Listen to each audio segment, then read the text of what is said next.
Assalamualaikum warahmatullahi wabarakatuh. Pemirsa Tadabbur Ilmi, Rasulullah Muhammad SAW adalah manusia yang memiliki keistimewaan dapat memberikan syafaat kepada umatnya. Dengan syafaat beliau, seseorang bisa masuk ke dalam surga tanpa hisab.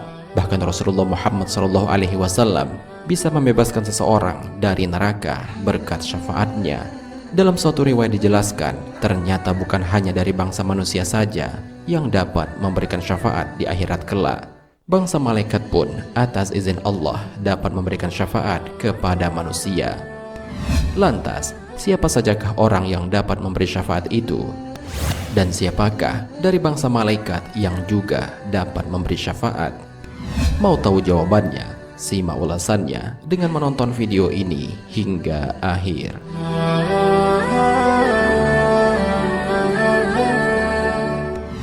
Sebelum lanjut, bagi kalian yang belum subscribe, silahkan untuk menekan tombol subscribe terlebih dahulu.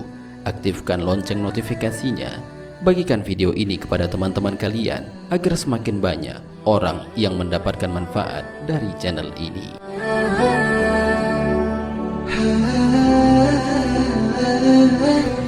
Orang-orang yang dapat memberikan syafaat.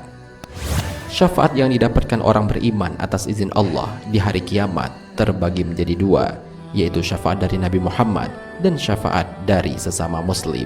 Syekh Muhammad Ibnu Ali menjelaskan bahwa syafaat itu ada berbagai macam. Ada syafaat yang mutlak dimiliki Rasulullah SAW.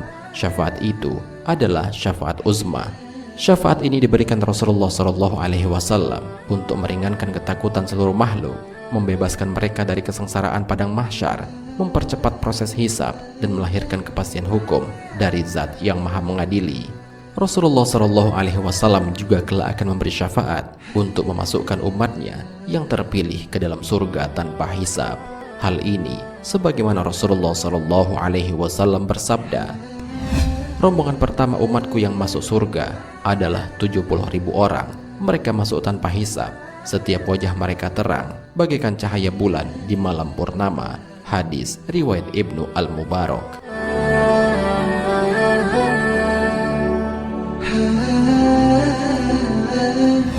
Selain syafaat yang diberikan oleh Rasulullah SAW, ada juga syafaat yang akan diberikan oleh sesama muslim. Hal ini sebagaimana Rasulullah SAW bersabda, "Sesungguhnya setelah orang-orang mukmin terbebas dari neraka, demi Zat yang memegang jiwaku, tidak ada seorang mukmin pun dari kalian yang paling kuat permohonannya kepada Allah di hari kiamat, tepatnya saat diperiksa olehnya, kecuali saat mereka melihat saudara-saudaranya berada di dalam neraka. Mereka mengadu, 'Ya Tuhan kami, mereka pernah berpuasa bersama kami, mereka pernah sholat dan berhaji bersama kami.' Disampaikan kepada mereka, 'Keluarkanlah orang-orang yang kalian kenali, maka dihalangilah tubuh mereka dari neraka.' Hadis riwayat Bukhari dan Muslim.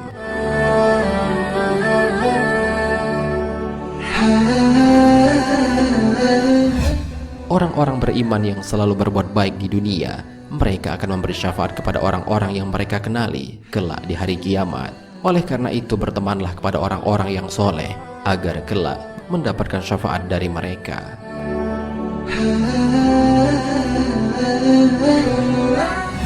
Bangsa malaikat yang akan memberi syafaat. Bangsa malaikat yang dengan izin Allah dapat memberikan syafaat adalah malaikat Jibril. Dalam kitab Al-Ushfuriyah karya Syekh Muhammad bin Abu Bakar dijelaskan bahwa malaikat Jibril atas izin Allah dapat memberikan syafaat kepada manusia.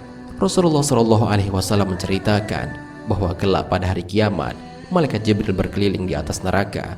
Ia terus berkeliling selama 4.000 tahun. Ia mendengar umat Nabi Muhammad SAW berzikir dengan ucapan, 'Ya Hanan, Ya Manan, Ya Zal Jalali wal Ikram.' Malaikat Jibril pun langsung menghadap Allah Subhanahu wa Ta'ala dan bersujud di kaki arsy. Ia memohon agar bisa memberikan syafaat kepada umat Nabi Muhammad yang berzikir itu. Malaikat Jibril berkata, "Ya Allah, di neraka aku mendengar suara seorang muslim yang menyebut namamu, Ya Hanan, Ya Manan, sejak 40.000 tahun. Aku yakin ia adalah umat Nabi Muhammad. Kau juga tahu bagaimana persahabatanku dengan Muhammad. Aku ingin berbuat baik melalui kedudukan Muhammad, berilah mandat syafaat kepadaku. Mendengar hal itu, Allah Subhanahu wa Ta'ala pun mengizinkan malaikat Jibril untuk memberikan syafaat. Ia pun diperintahkan pergi kepada malaikat Malik agar hamba itu dikeluarkan dan diserahkan kepadanya. Malaikat Jibril pun segera menemui malaikat Malik dan menyampaikan perintah Allah Subhanahu wa Ta'ala tersebut. Malaikat Malik pun pergi ke neraka dan mencari hamba yang dimaksud. Ia mencari selama 1000 tahun, akan tetapi ia tidak menemukan orang yang dicarinya. Malaikat Malik pun memberitahu malaikat Jibril bahwa ia tidak menemukan orang tersebut.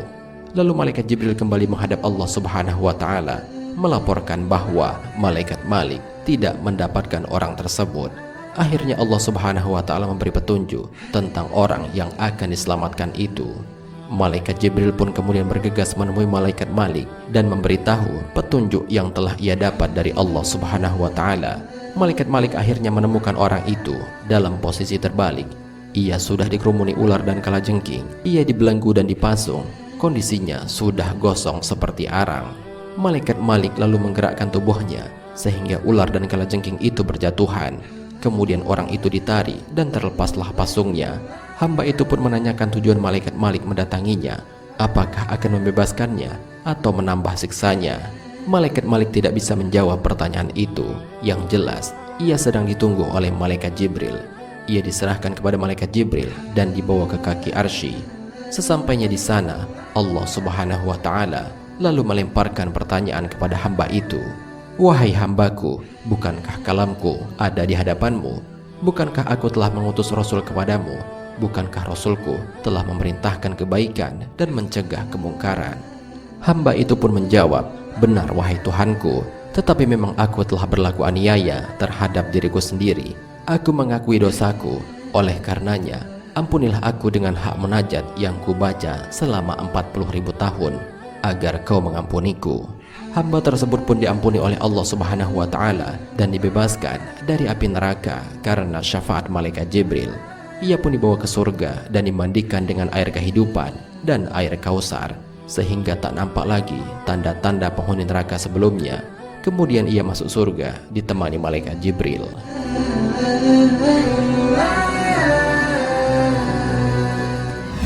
Pemirsa Tadabbur Ilmi, demikianlah bangsa malaikat yang dapat memberikan syafaat kelak di akhirat. Ternyata ia adalah malaikat Jibril yang memberi syafaat kepada umat Nabi Muhammad SAW. Marilah kita saling mendoakan, semoga kita termasuk orang-orang yang kelak diberikan syafaat dari Nabi Muhammad SAW dan masuk ke dalam surganya Allah Subhanahu wa Ta'ala. Amin ya Rabbal Alamin. Wallahu a'lam bishawab. Jika terdapat kesalahan dalam penyampaian ini, admin mohon maaf, dan itu merupakan kesalahan dari admin sendiri. Jika ada benarnya, itu adalah dari Allah Subhanahu wa Ta'ala. Semoga bermanfaat. Wassalamualaikum warahmatullahi wabarakatuh.